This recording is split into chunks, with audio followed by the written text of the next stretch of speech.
Olá pessoal, você que acompanha o nosso canal no YouTube Eletrônica e Telecomunicações em Casa. Preparando aqui para mais uma montagem por transmissor de TV, né? Versão 2.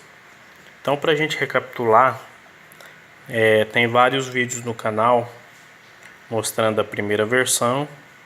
Na primeira versão eu retirei essa parte pontilhada e coloquei um outro capacitor em paralelo, né, com a bobina, capacitor de 22 PF. Então ficou um capacitor de 68, um de 22 e a bobina. Então na terceira versão eu tinha encontrado uma outra versão aqui na internet também, um capacitor de 15 PF para o canal 3 e 4,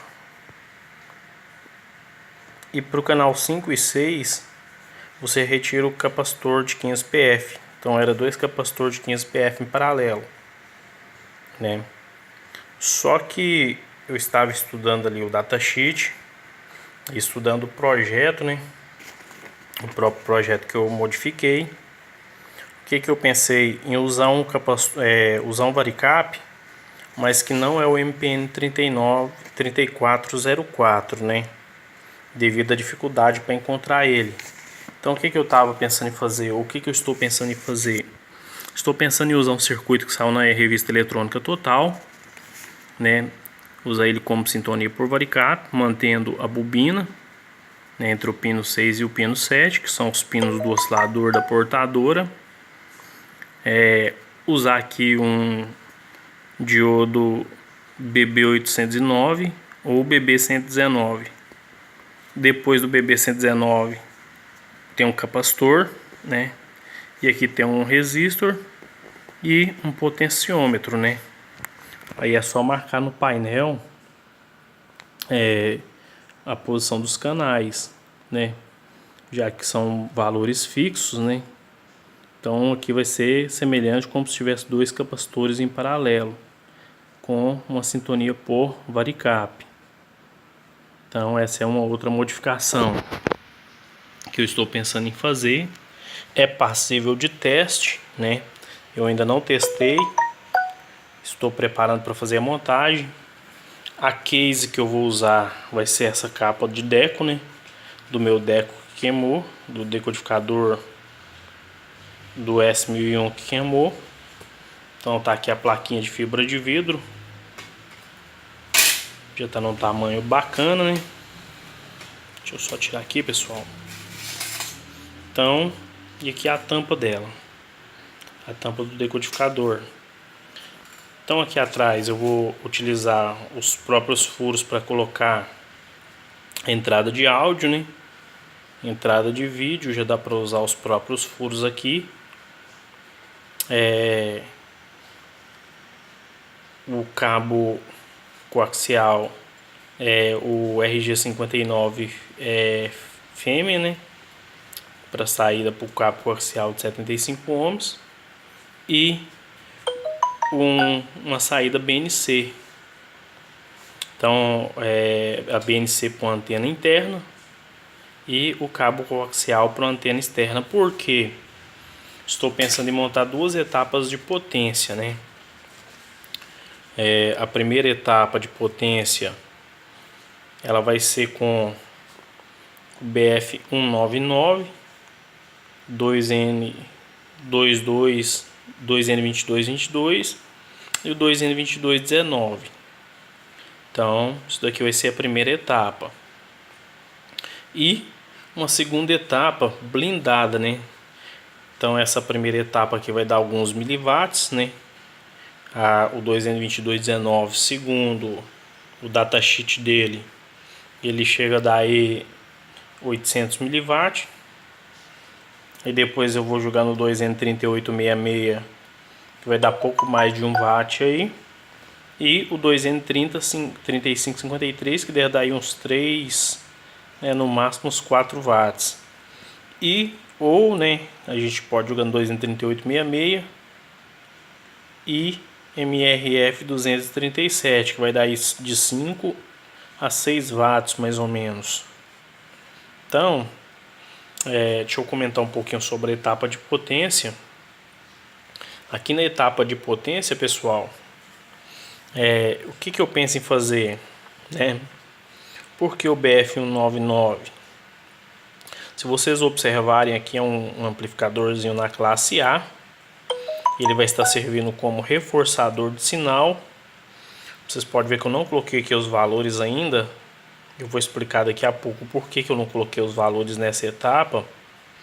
Então tem basicamente de 2 a 3 formas, né, da gente obter o maior rendimento dessas etapas, né, para ter o melhor rendimento aqui na etapa final, né, do pré, que aqui seria no caso um pré-amplificador ou um amplificador de baixa potência, né, se ele for usado como etapa final. Então eu vou fazer uma chave comutando para saída de baixa potência, ou jogando dessa saída aqui no 2N3866, jogando por 2N3553, que vai dar uma potência um pouco maior.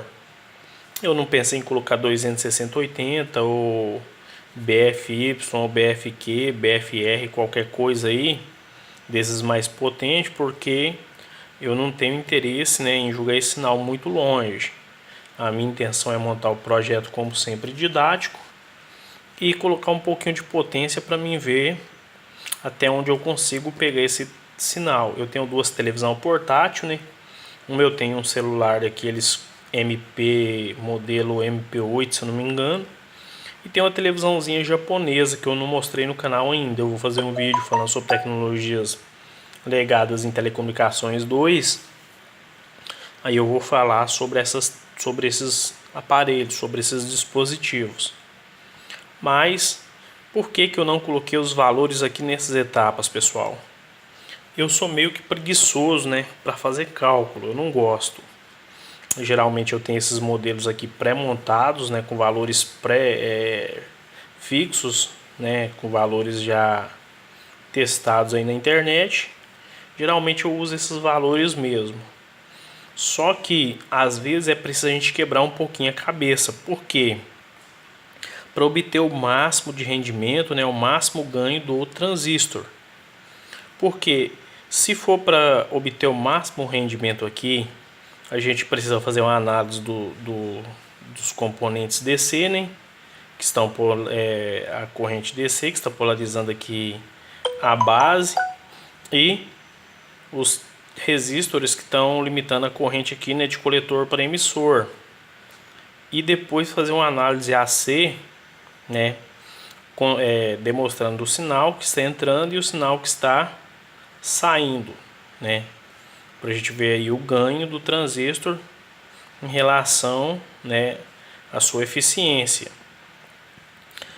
Ou no caso aqui que eu coloquei de uma forma mais simples, onde eu não vou ter que fazer a análise AC, é colocar trimmers em vez de capacitores fixos. Por quê? Porque a gente vai utilizar aqui a reatância capacitiva sem a necessidade de fazer cálculo, né? Ou sem a necessidade de fazer muitos cálculos.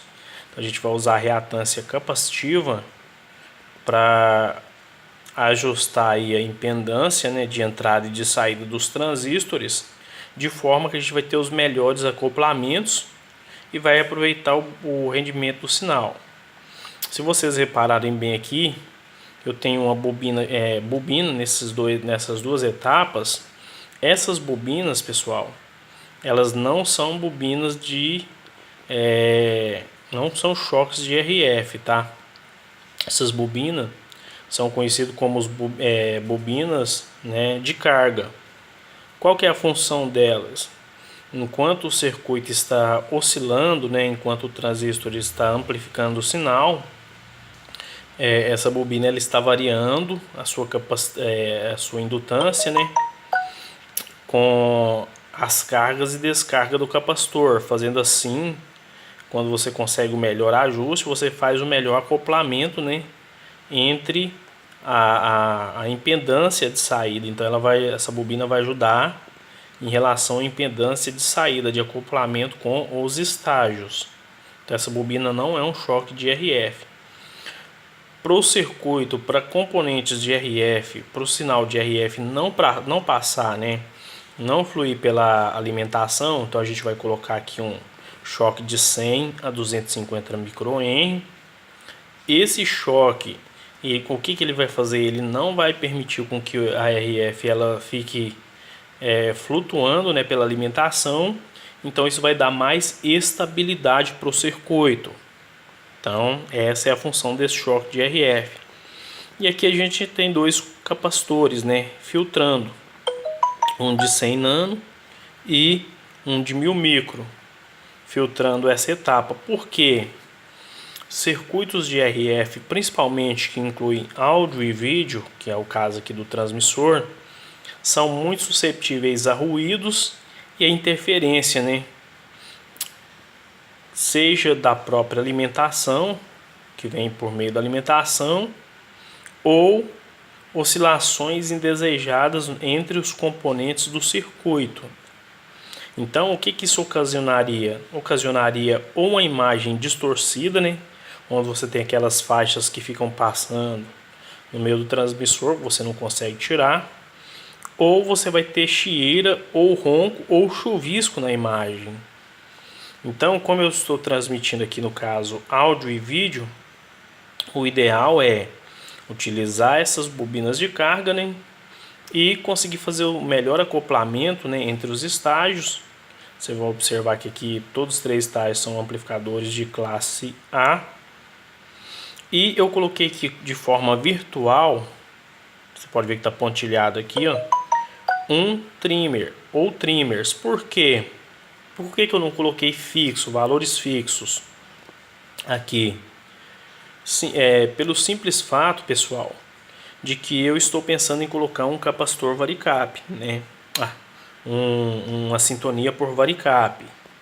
Então, eu vou estar variando aqui do canal 2, aliás, do canal 4 ao canal 6, aproximadamente. Então, o que acontece? Se eu colocar aqui valores fixos, para cada canal eu vou ter que mudar por causa da diferença da impedância, né? Então eu pensei em colocar aqui trimmers, que dá para ajustar, né, de forma que você vai ter uma largura de banda.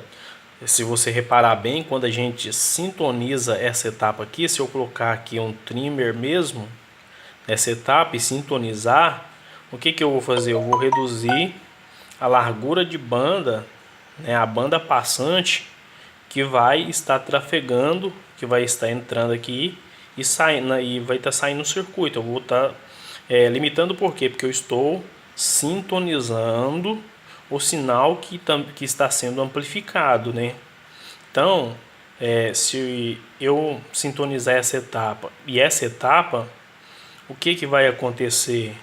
Eu vou estar reduzindo a largura de banda do sinal, né, que está passando. Então eu não vou cobrir toda a faixa. Então, para mim cobrir toda a faixa, o ideal seria eu fazer isso daqui, ó. Só que tem um pequeno porém. Por que aqui eu fiz dessa forma e aqui eu estou sintonizando? Porque essa etapa está funcionando como um amplificador reforçador, né, ou seja, um buffer, e separando os estágios. Ou seja, vai pegar o sinal aqui da saída, deixa eu pegar aqui, vai pegar o sinal aqui na saída do pino 9 e vai estar entregando ele no 2N2222, mas já reforçando esse sinal de forma, né, como se fosse um amplificador de banda larga, sem selecionar a faixa. Por que essas duas etapas, né, eu coloquei aqui esses trimmers virtuais?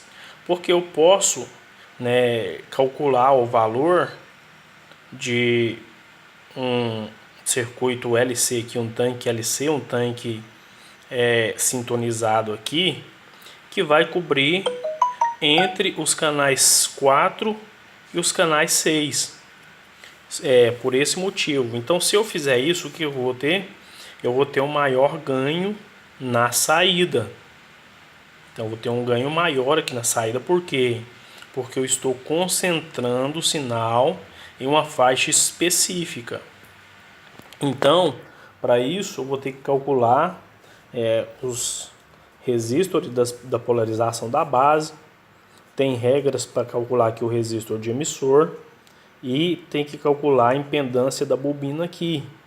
Geralmente, os transistores para RF ou para radiofrequência, eles têm uma impedância de saída característica de 50 ohms, né? Ou a impedância total, né, que deve servir de carga, ou seja, a etapa da antena, basicamente ou teoricamente, ela teria que ter 50 ohms, né, que é a impedância calculada para a saída dos resistores, para os transistores, né, de radiofrequência. Então, é por esse motivo que eu ainda não coloquei aqui os valores, porque esses valores terão que ser calculados, certo, pessoal?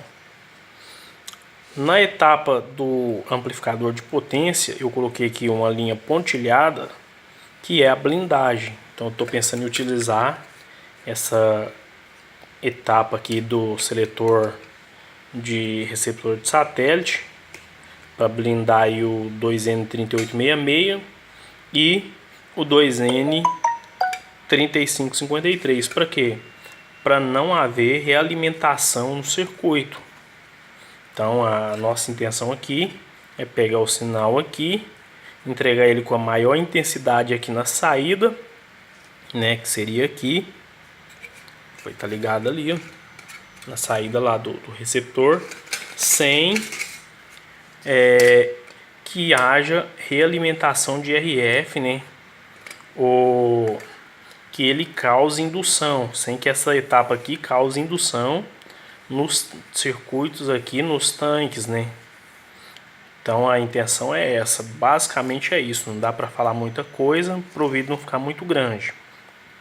A gente vai reparar aqui que aqui essas etapas estão configuradas para classe C. E eu acho que tem um erro aqui, já vi um erro aqui, pessoal. Esse trimmer, eu coloquei um trimmer virtual aqui também. Esse trimmer ele não vem aqui, ó. Ele vem aqui antes do trimmer de acoplamento. Aqui vem um choque de RF, eu estou pensando em usar o VK200. Eu tenho dois ali, estou pensando em utilizar ele nesse circuito. Pode ser que eu confeccione também, né, os choques de RF. Qual que é a função desses choques de RF? São para evitar que a RF passe para o terra, né? E ao mesmo tempo nós estaremos polarizando a base do nosso transistor com o próprio sinal de entrada. Então o próprio sinal estará polarizando, né, a base do transistor. Então, por isso essa configuração na classe C entre os dois circuitos, entre os dois transistores, 2N3866 e o 2N3553. Aqui também pode ser que necessite a gente colocar um trimmer jogando daqui para o terra. Por que, pessoal? Qual que é a diferença entre essas etapas sintonizadas e um oscilador? Se a gente observar aqui, a gente tem aqui um amplificador sintonizado e não um oscilador. Porque esse amplificador sintonizado vai estar sintonizado na frequência da portadora. Se eu não me engano, para o canal 3 é de 60 a 66 MHz. Então, tanto essa etapa quanto essa etapa, ela vai estar sintonizada nessa faixa de frequência. Então, para esse circuito aqui se tornar um oscilador, para ele começar a auto-oscilar, vai depender também do layout do circuito, né? Ou tinha que ter um trimmer aqui, um capacitor aqui de realimentação, né? Para garantir a auto-oscilação que vai agir em conjunto com esse circuito ressonante, porque ele alimentaria do coletor para o emissor e ficaria mantendo essa oscilação. Então, aqui a gente tem o que? Circuitos, né? sintonizados, não oscilantes. A intenção aqui é evitar com que o circuito ele entre em alta oscilação, o que ia desviar a frequência. Então a nossa intenção aqui não é ter uma frequência, não é ter um desvio de frequência. Por isso, pessoal, vou mostrar para vocês o que eu fiz, ou o que eu vou fazer, melhor dizendo, com dois equipamentos que eu comprei, né, no AliExpress. O telefone está descarregando, então eu comprei aqui, deixa eu tentar melhorar aqui, um frequencímetrozinho de 1 MHz, se eu não me engano, a 1 GB, aqueles frequencímetrozinho de LCD, né? E também comprei aqui vai demorar um pouco para chegar. Comprei hoje um frequencímetro manual, porque para ajustar esses tanques de sintonia aqui, essa etapa aqui, é essencial você ir jogando o sinal no ar e ver se ele está amplificando, né, na frequência da portadora. Então é essencial para ter o melhor rendimento do circuito. Não adianta nada eu calcular aqui a melhor polarização das bases se eu não tiver aqui, além do casamento de impedância, né, não tiver a frequência sintonizada na frequência exata do sinal que está sendo transmitido. Então a gente vai perder na eficiência. Lembrando que o sinal de VHF por si só ele é mais diretivo do que o sinal de FM, ou seja, isso faz com que ele vá um pouco menos longe, né? Quanto maior a frequência, menor a distância do sinal que ele vai alcançar por causa da diretividade. Aí já surgem outros problemas também no meio do caminho, né? Você vai ter que ter uma antena aí, uma boa antena, né? Além da antena, a antena teria que estar acima de 5 a 10 metros acima de qualquer obstáculo ou telhado. Se essa antena estiver muito alto, aí você corre o risco de ter dois problemas. No meu caso aqui, você teria um problema que seria, primeiro, a área de sombra que você vai criar, né, em torno do campo de ação da antena. Porque quanto mais alto for ficando a antena, maior o sinal, mais longe o sinal vai atingir, porque vai ter menos obstáculo para esse sinal. Porém, em volta, né, dessa antena vai se estabelecer uma área de sombra. O segundo problema é que se a antena ficar rente ou se ela ficar rumo a rumo com os prédios e edifícios, por exemplo, eu moro aqui entre prédios e edifícios, aí a gente já tem o problema da zona de Fresnel, que também não cabe ser analisado nesse vídeo, nem a área de sombra nem a zona de Fresnel. Mas são coisas que eu já estou vendo, problemas que eu estou vendo, que vai atrapalhar aí a eficiência do circuito, né? Porque o que conta, na verdade, não é só a montagem, é o resultado final. Por que aquele amplificador de FM que eu usei lá, o BD135, blindei, coloquei o 2N2219, por que ele jogou longe daquele jeito? Porque eu consegui extrair o máximo rendimento do circuito. Então ele está jogando ali com poucos miliwatts, ele está jogando como se ele tivesse ali 2, 3 watts, né? Seria mais de 1 watt meio a 2 watts, sei lá, aproximadamente isso daí que está sendo o rendimento daquele circuito. Então não é só a potência que manda no resultado final. Então a ideia do circuito é essa, né? É ter uma etapa de pré-amplificação de baixa potência e uma etapa com uma potência um pouco maior, mas ainda assim também com baixa potência, né, de 5 watts no máximo, 5, 6 watts no máximo. Por isso que eu não calculei nenhuma etapa aqui, não coloquei etapa com 2N 6080, 6081, 82, 84. Eu tenho esses transistores, tenho transistores ali para VHF, mas eu quero, né, uma saída de baixa potência. Lembrando que o fim do meu transmissor aqui é didático.